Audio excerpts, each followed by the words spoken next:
Una vez más damos la más cordial bienvenida a todos aquellos que podemos estar en este culto dominical en la Iglesia Jesús 100% Vida en Buenos Aires, Argentina. Y como siempre también le damos un saludo muy especial, muy caluroso a todos aquellos que nos siguen a través de las redes sociales. Así que a todos, en el lugar donde se encuentre, rogamos que la bendición de Dios cubra su vida en el día de hoy. Y que la palabra que vamos a recibir pueda orientarnos, pueda fortalecernos, pueda aumentar nuestra fe. Que la palabra recibida hoy pueda edificar nuestra vida cristiana. Porque de eso se trata. Buscar en la palabra del Señor, en la Biblia, aquellas cosas que son el plan de Dios, la voluntad de Dios para nuestras vidas y vivir conforme a esa voluntad. Por eso yo ruego en el nombre de Jesús que esta palabra pueda realmente ayudarnos a comprender qué es lo que Dios quiere para cada uno de nosotros. Quiero invitarle a abrir la Biblia en el libro de Primera de Pedro, capítulo 2. Primera de Pedro, capítulo 2. Y voy a leerles nada más que 2 versículos conocidos de este capítulo que dejan una enseñanza trascendental para nuestra vida, que si logramos captar y discernir espiritualmente lo que Dios tiene para mostrarnos hoy, cosas en nuestra vida, prioridades en nuestra vida, actitudes en nuestra vida pueden llegar a cambiar y sintonizarnos con lo que Dios quiere. Primera de Pedro capítulo 2.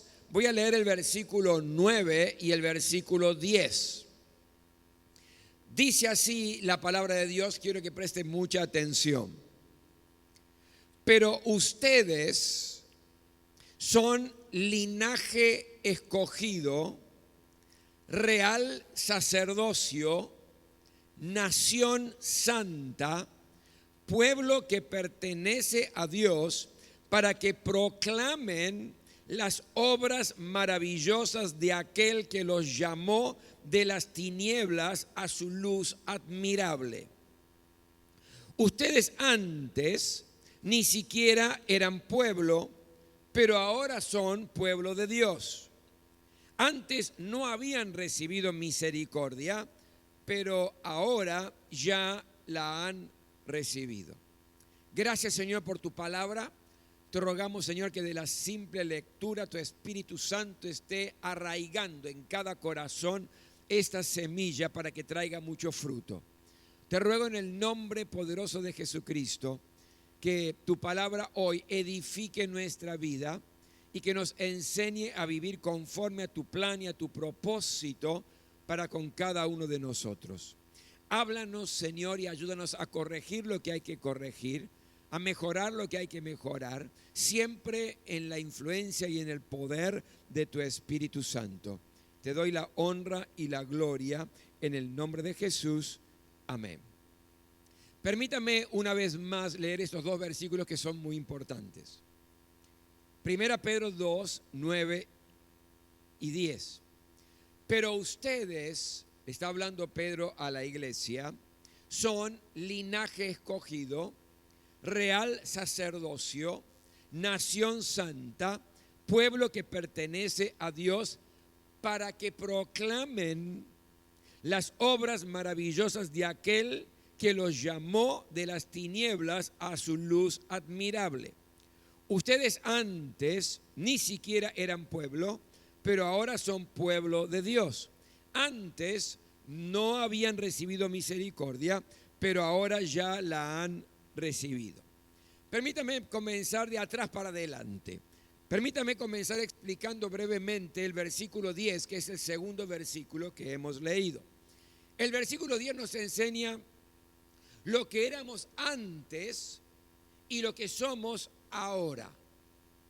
Antes y ahora, ¿en relación a qué? A nuestro Señor Jesucristo. ¿Qué éramos antes de haber recibido a Jesús como el Salvador y el Señor de nuestra vida? En primer lugar, dice el pasaje, no éramos parte del pueblo de Dios. No pertenecíamos a la familia de Dios. No había una relación y una comunión íntima con Dios. Seguramente creíamos en Dios porque estamos en un país nominalmente cristiano, y salvo un ateo declarado, todo el mundo dice creer en Dios.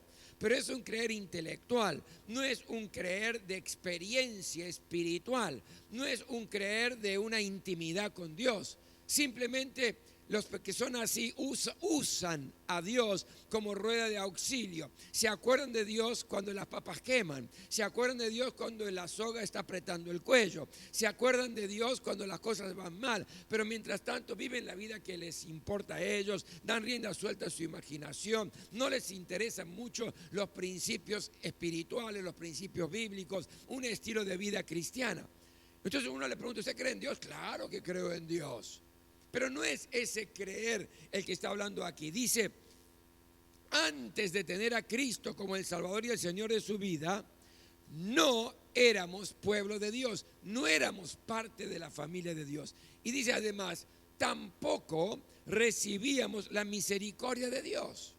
No recibíamos la ayuda de Dios, no recibíamos las bendiciones que Dios tenía preparado para nuestra vida. Eso éramos antes. Pero ahora dice que han recibido a Jesús como el Salvador y el Señor de sus vidas, que Él es el que está sentado en el trono de su corazón. Hay cosas que ustedes sí son. ¿Qué cosas? Pertenecemos a Dios. Lo hemos leído. Pertenecemos a Dios.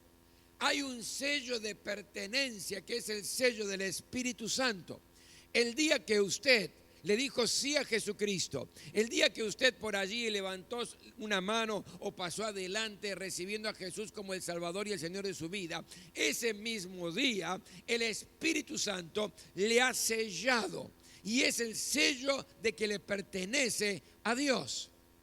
¿Sabe? Yo tengo una biblioteca y cada uno de mis libros tiene un sello en varias partes que dice Rubén Casabian. Ese es un sello de pertenencia. Eso significa que ese libro me pertenece y que nadie puede hacer lo que se le antoja con ese libro. ¿Por qué? Porque ese libro es mío, me pertenece, tiene un sello. De la misma manera, el día que usted recibió a Jesucristo, el Espíritu Santo lo selló con un sello de pertenencia. Ahora le pertenece a Dios y nadie le puede tocar, nadie le puede hacer daño. ¿Cuántos dicen amén a eso? Lo segundo que dice que ahora que tenemos a Cristo, somos parte del pueblo de Dios. Somos parte de la familia de Dios, con todos nuestros derechos como hijos de Dios. Y también dice que ahora que tenemos a Cristo, recibimos cada mañana las misericordias de Dios. Dios cada mañana renueva su misericordia sobre su vida y sobre mi vida. Y recuerde que misericordia es tener compasión, pero agregarle la acción. ¿Qué significa esto? Que Dios, cada día que usted y yo nos levantamos, Dios está sentado en su trono y mira desde su trono y dice, wow, hoy le espero un día bravo a Rubén. Va a tener este problema, va a tener esa situación, va a estar complicado en esto. Uy, qué tremendo. Hasta ahí viene compasión. Está teniendo compasión. Pero dice, y a Rubén, en este día, frente a cada situación, lo voy a ayudar. Eso es misericordia. ¿Cuántos me entienden? Digan amén. Cada mañana la misericordia de Dios se renueva sobre tu vida. Cada mañana la misericordia de Dios se renueva sobre tu vida. Cada mañana cuando te levantas para enfrentar ese día con sus problemas, con sus situaciones complejas, difíciles, con sus cargas, quiero que tengas la plena certeza que por tener a Cristo en tu corazón, Dios renueva su misericordia y te ayuda. Por lo tanto, el versículo 10 nos explica lo que éramos antes de tener a Cristo y lo que tenemos ahora y lo que somos ahora por tener a Cristo en nuestro corazón. Pero yo no quiero enfatizar en esta mañana la enseñanza en estos puntos, sino que quiero enfatizar lo que el versículo 9 nos enseña con relación a quiénes somos. ¿Quién soy yo? ¿Quién es usted? Nuestra identidad. Aceptar a Jesús como el Salvador y el Señor de nuestra vida no solamente sirve para perdonar nuestros pecados y tener acceso al cielo el día que nos toque partir. El versículo 9 nos revela cosas fundamentales y profundas que tenemos que tener en cuenta. Nos revela cuál es nuestra jerarquía, cuál es nuestra condición y cuál es nuestra función en este mundo. ¿Me estás siguiendo, verdad?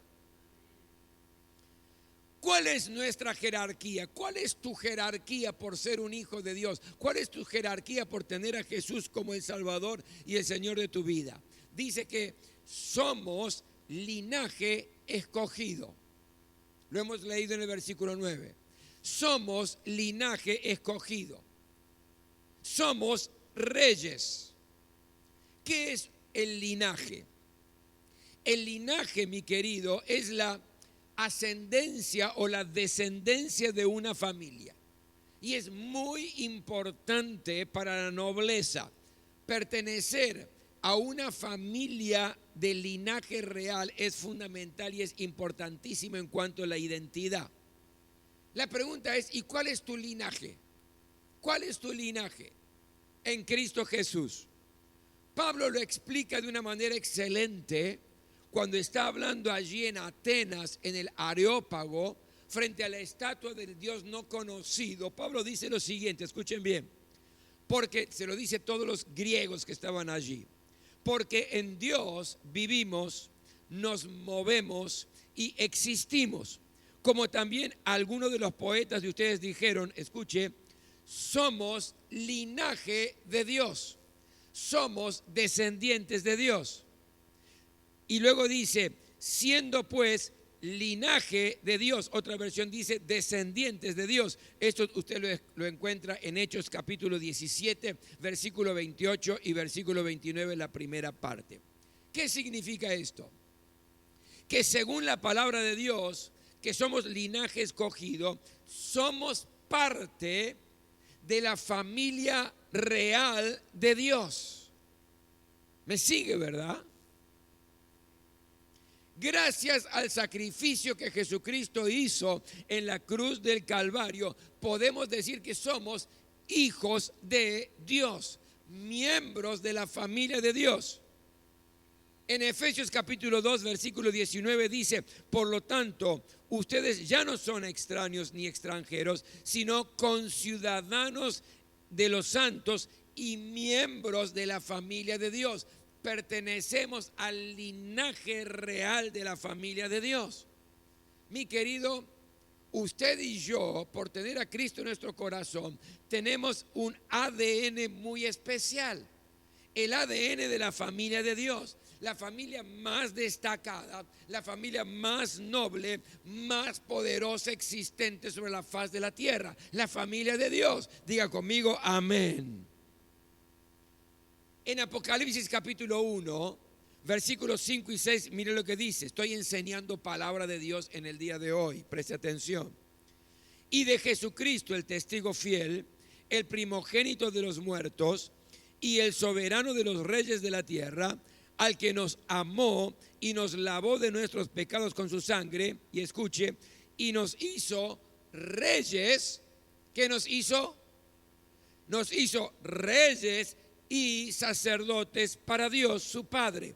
A Él sea gloria e imperio por los siglos de los siglos. Amén. Usted, mi querido, yo pertenecemos a la familia de la realeza de Dios.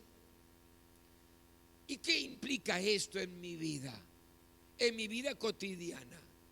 ¿Qué quiere decir que yo soy parte, un linaje escogido? Soy parte de la familia de Dios, que es la familia más importante porque es la realeza de Dios. ¿Qué significa? Significa, mi querido, que tenemos que aprender que no somos los pobrecitos hijos de Dios que andan en este mundo mendigando un espacio. ¿Me sigue, verdad? No somos los pobrecitos hijos de Dios que estamos jugando en el partido de esta vida como suplentes. No estamos en la retaguardia. No baje la cabeza. ¿Y qué soy? No, yo soy cristiano, y bajando la cabeza como medio avergonzado, o teniendo vergüenza de decirlo allí en medio de los compañeros de trabajo o en la escuela. Reconocer que usted es un verdadero hijo de Dios. Alguien que pertenece a la familia real no se está escondiendo. Alguien que tiene un ADN de linaje escogido no se está escondiendo ni se avergüenza. Todo lo contrario. Somos, mi querido, hijos de Dios. Somos los hijos del Rey de Reyes. Somos más que vencedores. Tenemos poder y autoridad dado por Dios. Vamos de triunfo en triunfo. Nadie nos podrá hacer frente, porque si Dios es con nosotros, ¿quién contra nosotros? Viva de acuerdo a su jerarquía. Y su jerarquía es ser hijo de Dios, un linaje escogido, linaje real, reyes y sacerdotes.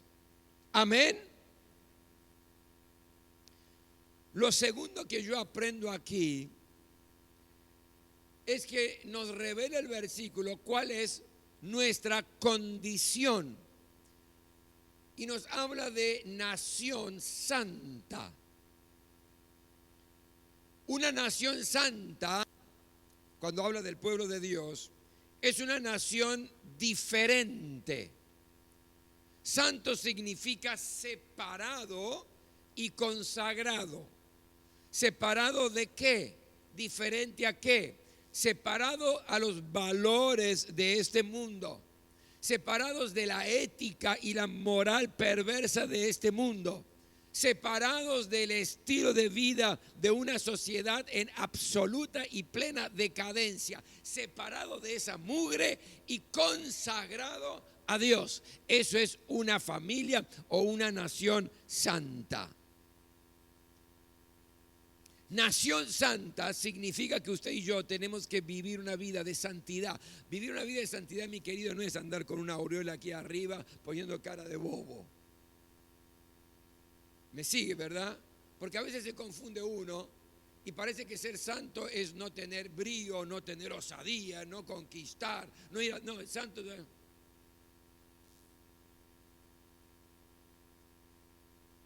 Mira qué santo que es. No, qué pobrecito que es, no qué santo. Santidad no tiene nada que ver con eso. Santidad, mi querido, tiene que ver con vivir una vida agradable a Dios. ¿Cómo podemos vivir en santidad? Hay dos tipos de santidad, se la explico. La primera, uno que le decimos santidad posicional. ¿Qué significa esto? Que el día que usted recibe a Jesús como el Salvador y el Señor de su vida, usted pasa a ser una persona santa. ¿Por qué? Porque ha sido separado de los valores, de los criterios, del estilo de vida de este mundo, y ha sido consagrado para vivir una vida conforme a lo que Dios establece en su palabra. Esa es la santidad posicional. Pero también está la santidad dinámica. ¿Qué es la santidad dinámica? Es la santidad en la vida cotidiana, en el día a día. Santidad en la familia, santidad en el trabajo, santidad en la calle, santidad con los amigos, santidad con los problemas, con los compañeros de trabajo, santidad con los compañeros de la escuela, santidad en los negocios. Y hay dos maneras o dos fuentes de las cuales nosotros podemos nutrirnos para vivir esa santidad según la palabra de Dios. La primera de ellas es justamente esto, la Biblia, la palabra de Dios. Mira lo que dice: santifícalos en tu verdad, tu palabra es la verdad. Es decir, la palabra de Dios es la verdad y somos santificados a través de la palabra de Dios. ¿Y de qué manera práctica, pastor? Cuando usted lee la palabra de Dios y aprende, ¿a qué? aprende cómo vivir una vida agradable a Dios, cómo ser una buena persona, cómo ser un mejor padre, cómo ser un mejor esposo, cómo ser una mejor esposa, qué hacer frente a alguien que me ofende, cómo tengo que ser un buen trabajador. Todas las cosas de la vida cotidiana ya están enseñadas por Dios en su palabra. Y si usted lee la palabra de Dios y practica lo que dice la palabra de Dios, usted está viviendo en santidad. Porque lo dice la palabra, santifícalos en la verdad. ¿Y cuál es la verdad? Tu palabra es la verdad. Por lo tanto, nuestra condición es una nación santa, un pueblo santo, una familia santa. Y la manera de hacerlo es leyendo y obedeciendo lo que la palabra de Dios nos enseña. Pero en segundo lugar, la palabra de Dios por un lado es la letra, pero también a través del Espíritu Santo de Dios. Debemos vivir una vida llena del Espíritu Santo de Dios. La Biblia dice en Efesios, no se emborrachen con vino en el cual hay disolución, antes sean llenos del Espíritu Santo de Dios. ¿Y por qué esta comparación? Esta comparación es fundamental. Cuando una persona está borracha de vino, se embriaga con vino, el control de su vida está dado por el vino. Una persona que está borracha nunca camina recto. ¿Qué hace? Va tambaleando, ¿verdad? ¿Por qué? Porque está siendo dominado por el vino. Una persona que está borracha habla y dice pavada por todos lados. ¿Por qué? Porque su lengua, su mente está dominada por el vino. Una persona que está borracha empieza a llorar de la nada. ¿Por qué? Porque su corazón y sus sentimientos están dominados por el vino. Usted me sigue, ¿verdad? Entonces, no se embriaguen con vino, dice la palabra. No se emborrachen con vino. Antes bien, sean llenos del Espíritu Santo de Dios. ¿Cuál es la comparación? Que cuando el Espíritu Santo de Dios llena tu vida, todo tu ser, tus pensamientos, tus palabras, tus sentimientos, tu voluntad, tus decisiones son espirituales. Porque es el Espíritu Santo que te guía. Es el Espíritu Santo que ha dominado todo tu ser. Y tu vivir cotidiano, todo lo que haces, todo lo que decís, todo lo que decidís, es en función de lo que el Espíritu Santo te está guiando. Por lo tanto, ¿cómo puedo vivir en santidad? Primero con la palabra, leyendo la palabra, aprendiendo de qué es lo que Dios quiere de mi vida y cómo tengo que vivir. Pero en segundo lugar, diciéndoles, Espíritu Santo, quiero que me llenes una vez más, que sean ríos de agua viva que brotan y saltan para vida eterna en mi interior. ¿Sabe? Cuando el Espíritu Santo llena tu vida y estos ríos comienzan a fluir, tus pensamientos son espirituales. Tus sentimientos son espirituales y se terminaron las broncas, las raíces de amargura, los resentimientos. ¿Por qué? Porque es el Espíritu dominando tus sentimientos. Tus palabras siempre son para edificar, en lugar de chismosear, en lugar de destruir, en lugar de lastimar, en lugar de mentir. Tus palabras siempre edifican. ¿Por qué? Porque están siendo guiadas por el Espíritu Santo.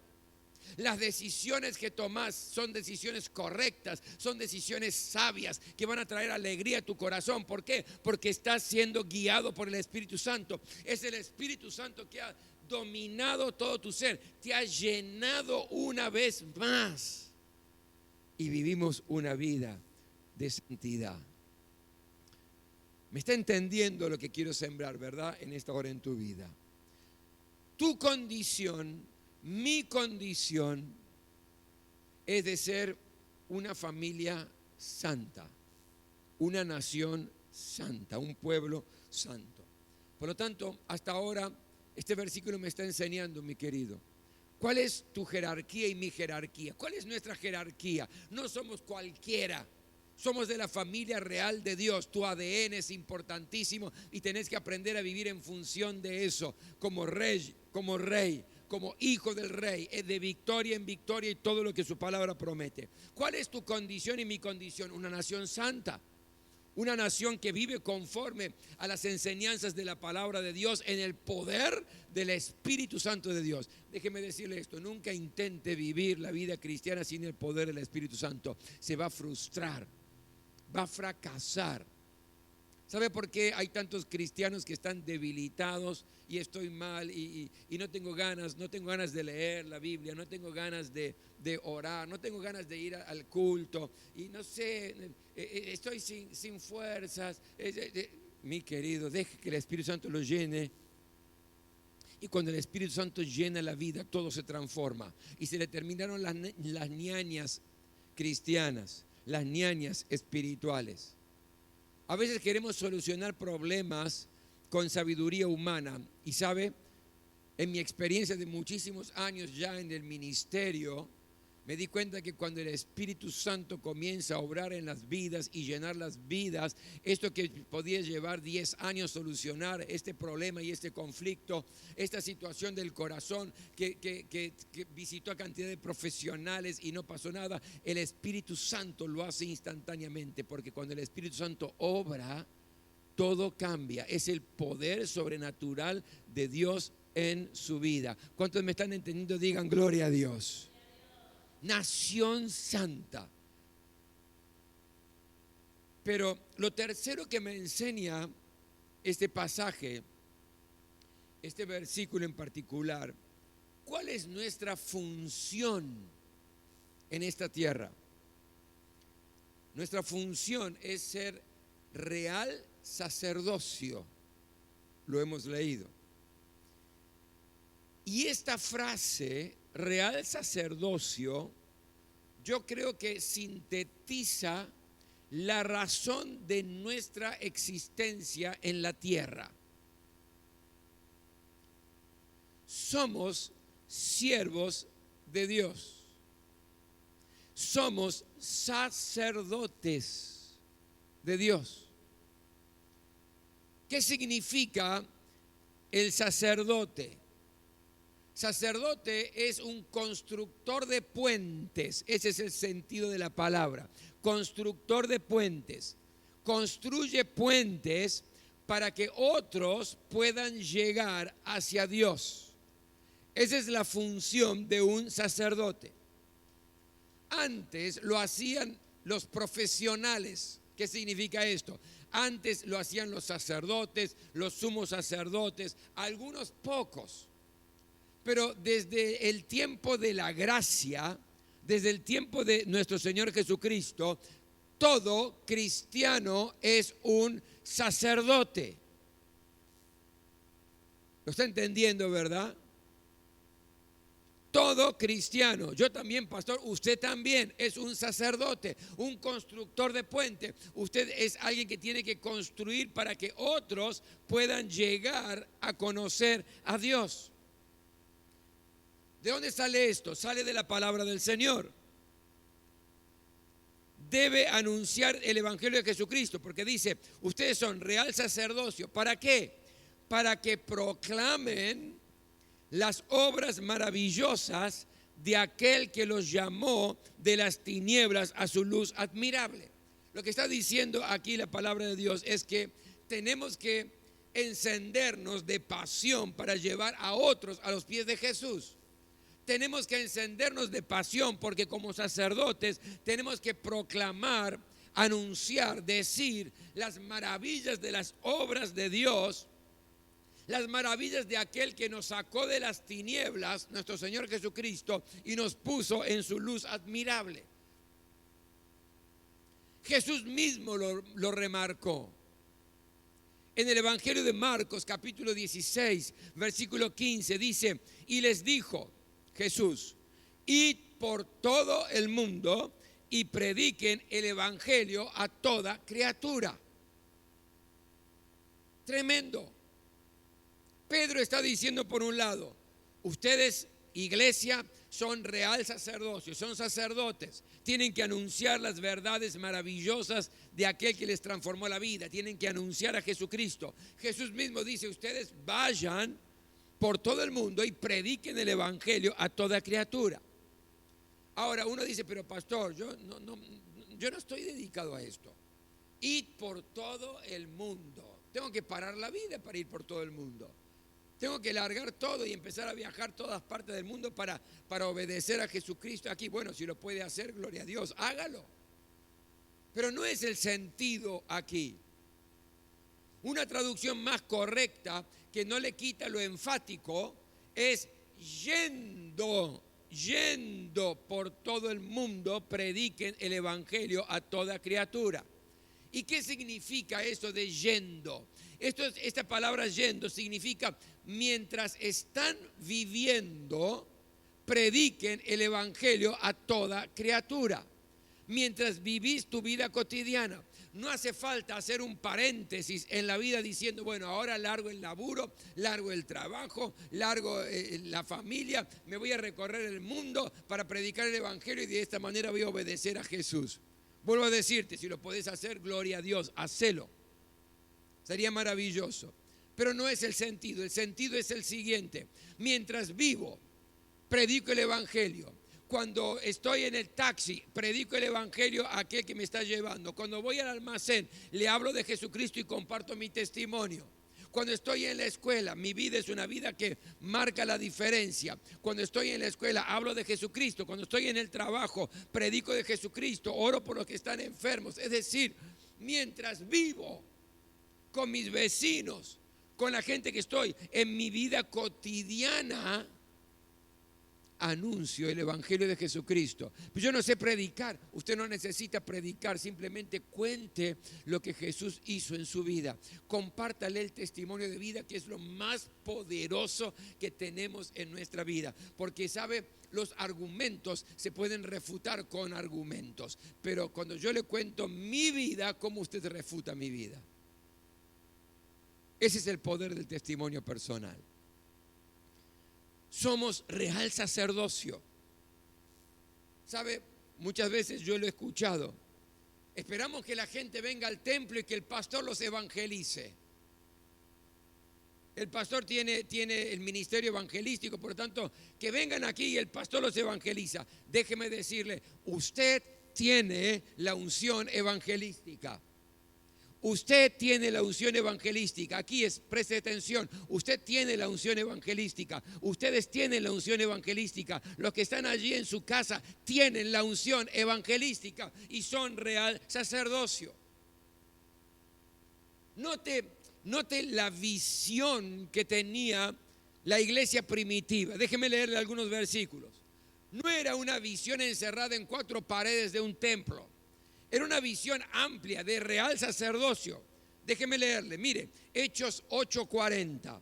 Pero Felipe se encontró en Azoto y pasando anunciaba el evangelio en todas las ciudades hasta que llegó a Cesarea. Felipe no paraba de anunciar. Mientras iba caminando anunciaba. Mientras iba de pueblo en pueblo hablaba de Jesucristo y contaba su testimonio. Hechos 16:20. Y presentándolos a los magistrados dijeron, estos hombres, siendo judíos, alborotan nuestra ciudad, la ciudad de Filipo. ¿Qué significa alborotan la ciudad? Están esparciendo una doctrina, que era el evangelio de Jesucristo, que está revolucionando la ciudad. Qué lindo esto, ¿verdad? Esta iglesia que puedan decir, Jesús 100% vida está revolucionando Paternal, está revolucionando la capital. ¿Cuántos dicen gloria a Dios a eso? Hechos 17:6. Pero no hallándolos, trajeron a Jasón y a algunos hermanos ante las autoridades de la ciudad gritando, estos que trastornan el mundo entero también han venido acá. Hablando de Tesalónica, wow. Mire el concepto, estos están trastornando el mundo. ¿Con qué? Hablando de Jesucristo. Era tan impactante, había un fuego tan grande en su interior que no paraban. Había una unción evangelística como la que usted tiene. Unos versículos más. Hechos 4, del 4 al 8, escuche esto. Pero los que fueron esparcidos iban por todas partes anunciando el evangelio. ¿Cómo esparcidos? Claro, empezó una tremenda persecución del Imperio Romano sobre los cristianos. Porque los cristianos decían que Jesús era el Kyrios, el Señor, el dueño de todo. Y el César decía, no, yo soy el Kyrios, yo soy el Señor y dueño de todo. Entonces empezó una tremenda persecución. Los cristianos eran puestos allí en los fosos, con los leones. Eran puestos en los fosos de agua, eran torturados. Entonces muchos comenzaron a esparcirse, comenzaron a correr de un lado a otro, a ir de diferentes pueblos y distintos lugares. Ahora, esparcidos, iban por todas partes anunciando el evangelio. Mire, esto hasta parece ilógico. ¿Qué consejo le daríamos? Mira, está la cosa muy caliente. Vayan a los pueblos, pero quédense calladitos. ¿Por qué? Porque los están persiguiendo y los quieren matar. Por lo tanto, esperen que la espuma baje, sean prudentes, no dejen de hablar de Jesucristo. Dejen que la cosa pase, que la gente se olvide y después de a poquito van de nuevo dando testimonio a uno, dando testimonio a otro. Hay que ser prudente. Ese consejo le daríamos nosotros, ¿verdad? ¿Saben lo que hacía la iglesia en aquel tiempo? Eran perseguidos por anunciar a Jesucristo. Se escapaban de un pueblo a otro y cuando llegaban a un pueblo, en lugar de callarse la boca, seguían predicando y anunciando el evangelio. Eso es fuego de Dios. Ese es el fuego que necesitamos. Pastor, yo estoy ahí con mis compañeros de trabajo, estoy orando por ellos. Hace 8 años que está orando por ellos, nunca le dijiste nada. Nunca hablaste de Jesucristo, nunca le presentaste el evangelio, nunca le contaste tu testimonio. Esta gente, a riesgo de propia vida, de pueblo en pueblo, iban anunciando el evangelio, aunque era la causa por los cuales lo estaban persiguiendo y matando. Y sigue.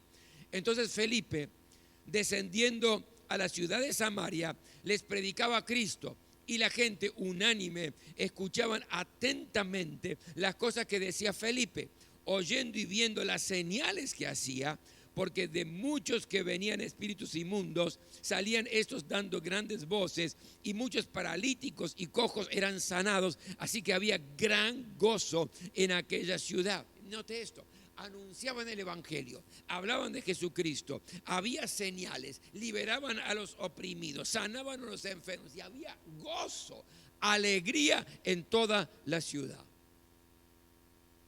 Dios te ha dado la unción evangelística y Dios te ha dado autoridad y poder para bendecir a la gente que te rodea.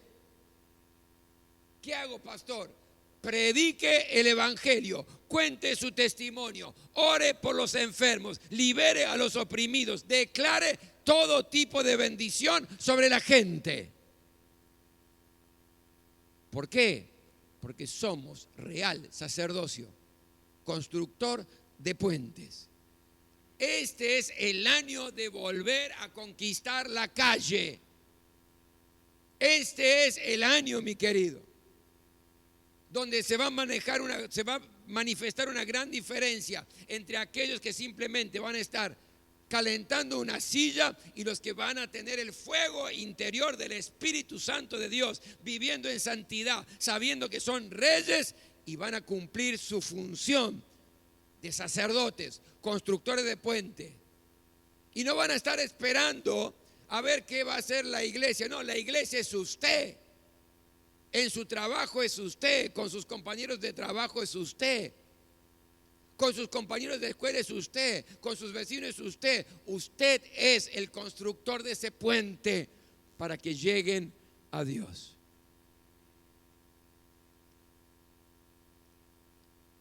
¿Quiénes somos?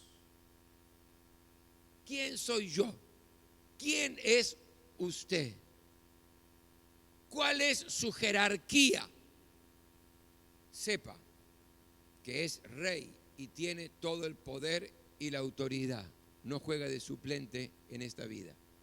¿Cuál es su condición? Es santo y vive una vida agradable a Dios. ¿Cuál es su función? Es un sacerdote y evangeliza a los que le rodean a tiempo y fuera de tiempo. Esa es su identidad. Esa es mi identidad. Y cuando uno concentra su atención y su vida cristiana en esta jerarquía, en esta condición y en esta función, se deja de pensar y hacer cosas secundarias, triviales, que generan más conflictos que soluciones. Cambia nuestro hablar, cambia nuestros pensamientos, cambia nuestras prioridades.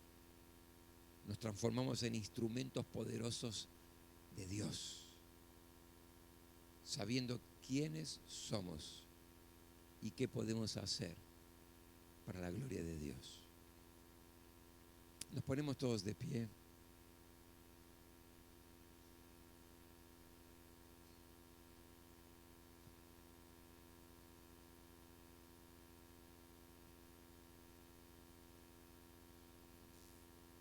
Quiero que este momento sea un momento de autorreflexión. Un momento donde podamos decir, Señor, frente a tu palabra, ¿dónde estoy parado? Usted sabe que la palabra de Dios es como un espejo que nos refleja. ¿Qué estoy viendo, Señor, frente a lo que hoy fue expuesto? ¿Qué me está faltando? ¿Qué estoy necesitando? ¿Qué debo corregir? Este es un tiempo especial suyo con Dios. Por eso me gustaría que cierre sus ojos para que pueda concentrarse y que pueda hablar de su corazón al corazón de Dios. Yo sé que de diferentes maneras Dios ha estado hablando a distintos corazones hoy.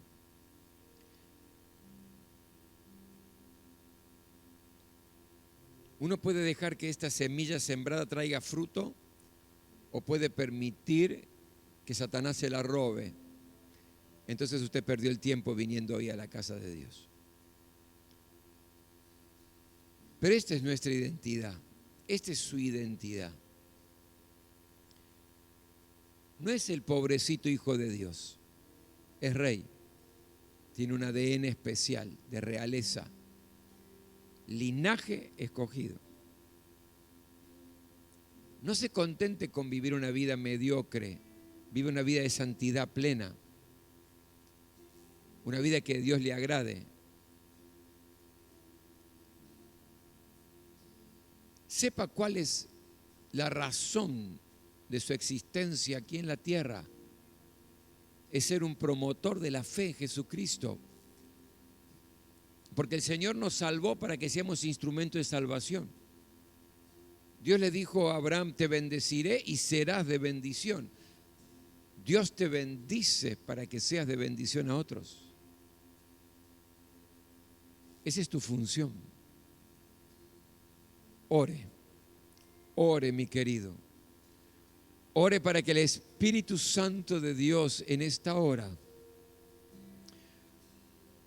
pueda revelar la voluntad de Dios específica para su vida. Oh, santo eres, Señor. Santo eres, Dios. Señor, en esta hora quiero traer cada hermano, cada hermana, los que están aquí, los que están en sus casas, delante de tu presencia. Y nos queremos presentar, Señor, tal cual somos, tal cual estamos. Yo te ruego en este tiempo, Señor, que tu palabra hoy pueda transformar nuestra realidad, que pueda corregir lo que tiene que ser corregido, que tu palabra pueda reorientar lo que tiene que ser reorientado. Señor, que podamos tener una identidad clara, fuerte, firme. No queremos jugar más a la iglesia ni a ser cristianos. Queremos tener la profundidad, Señor, de la experiencia contigo. Llénanos en el poder de tu Espíritu Santo para que cada cosa que hemos compartido hoy se transforme en realidad de nuestra vida. Hazlo, Señor, conforme a cada necesidad. Que el poder de tu Espíritu se manifieste en los que estamos aquí y en los que están allí a través de las redes sociales. Obra, Señor, hazlo una vez más. Hazlo una vez más, Señor. Lo necesitamos. Bendito eres.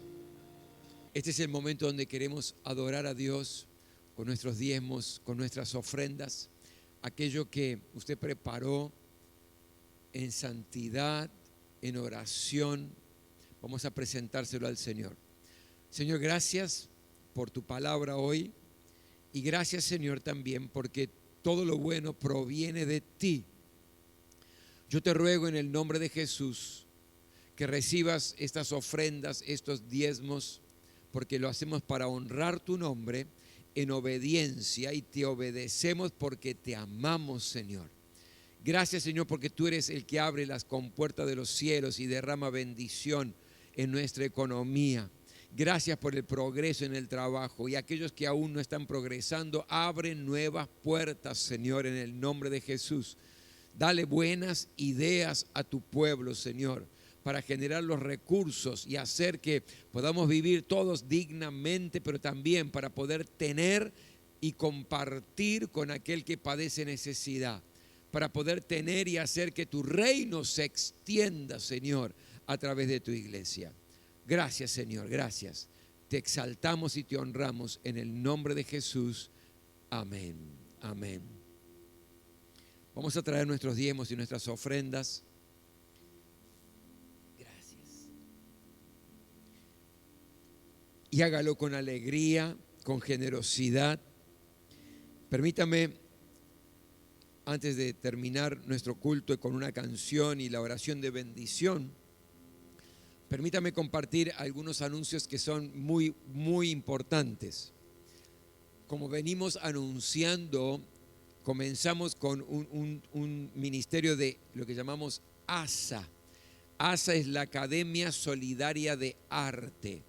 Esta Academia Solidaria de Arte va a comenzar, Dios mediante, el sábado 7 de mayo y estarán todos los sábados a partir del 7 de mayo de 10 de la mañana hasta las 12 del mediodía. ¿Qué es ASA? Todo aquel que quiera participar. ¿Quiénes pueden participar? Los que tengan de 13 años en adelante. 13 años en adelante, no hay límite. Pueden participar de la preparación y el aprendizaje de 3 cosas. Primero, canto, o si no, comedia musical, o si no, taller literario. Es decir, aquellos que se inscriben pueden elegir alguno de estas 3 cosas, o estudiar canto, o estudiar comedia musical, o estudiar taller literario. Aquellos que se inscriban para alguna de estas 3 cosas también van a participar de charlas de consolidación de valores. ¿Qué significa eso? Que tenemos que consolidar valores éticos, morales que están perdidos en la sociedad, y son charlas donde se interactúa, donde se conversa, donde se comparte sobre los valores fundamentales. Y en tercer lugar, la tercera cosa que tiene que hacer es que una vez al año el grupo de ASA va a visitar o un hospital o un geriátrico para ayudar, para bendecir en función de las necesidades que haya en el lugar. Pastor, ¿cuánto sale, cuánto cuesta estudiar o canto o comedia musical o taller literario? Es gratuito, es totalmente gratuito. Solamente se tiene que comprometer a asistir cada sábado, estudiar ya sea lo que elija, canto, comedia musical o taller literario. Tiene que participar de esa charla de valores que también se hace el sábado, y una vez al año la visita a un geriátrico o un hospital. Eso es todo, no tiene ningún otro tipo de costo. ¿Es exclusivamente para la iglesia? No, es para todos los hermanos y hermanas de la iglesia, pero también es para toda la gente de la comunidad, del barrio. Si usted conoce vecinos, amigos, familiares que quieran estudiar o canto, comedia musical o taller literario, avíseles y que se inscriban. Vuelvo a decir, es totalmente gratuito. Para más información, hoy terminado el culto, va a estar allí en el atrio, o va a estar o Araceli, o si no va a estar Romy o Araceli van a estar allí en el atrio. Usted puede preguntarle, se puede inscribir sin ningún tipo de inconveniente. Lo segundo que quiero compartirles es que este miércoles 27, estamos convocando a un día de ayuno y oración a la iglesia. Día de ayuno y oración a la iglesia. Ese día de ayuno y oración va a concluir con el culto de milagros por Zoom que tenemos todos los miércoles a las 20 horas. Así que todos aquellos que sientan esto en su corazón y lo anhelen, convocados estamos a un día de oración y ayuno. Orar por las necesidades obviamente personales, familiares, por las situaciones complejas que vivimos. Oremos por un avivamiento espiritual en nuestra vida, en la iglesia. Oremos para que y clamemos al Señor para que el Espíritu de Dios comience a obrar en nuestro barrio de una manera sobrenatural, para que las fuerzas del mal retrocedan en el nombre de Jesús. Es decir, clamemos al Señor. Miércoles 27, día de oración y ayuno. Y todos los que puedan, a las 20 horas, a toda la iglesia, los que están allí, por lo menos en el WhatsApp de la iglesia, les va a llegar el link para que usted pueda entrar al link y vamos a cerrar nuestro día de oración y ayuno en ese culto. Así que miércoles 27. Les estoy anticipando que todos los meses, el último miércoles de cada mes, vamos a tener el día de oración y de ayuno. Necesitamos buscar más la presencia del Señor y nada mejor que orar y ayunar. Amén. Lo tercero que quería compartirles es que este próximo viernes, Dios mediante, vamos a tener la cena de hombres, la choripaneada de hombres, va a ser choripaneada de hombres, la cena de hombres. Va a ser el primer reencuentro que tengamos entre los hombres después de 2 años y va a estar hermoso. Vamos a tener un tiempo para pasarla bien, para reírnos. Va a haber juegos también, vamos a tener la choripaneada, vamos a disfrutar de una excelente comida, pero además vamos a tener una palabra de parte de Dios y un testimonio de vida que impacta nuestras vidas. Así que todos los hombres tienen que anotarse hoy allí mismo en el atrio. Va a estar Johnny anotando, él les va a dar los detalles de todo, pero queremos que todos los hombres de la congregación puedan participar, que lo hagan. Va a ser el viernes próximo a las 20 horas. Viernes próximo a las 20 horas aquí en el primer piso. Disfrutando un día relajado, tranquilo, donde lo vamos a pasar bien. El último anuncio es que el próximo domingo este culto va a ser por la noche.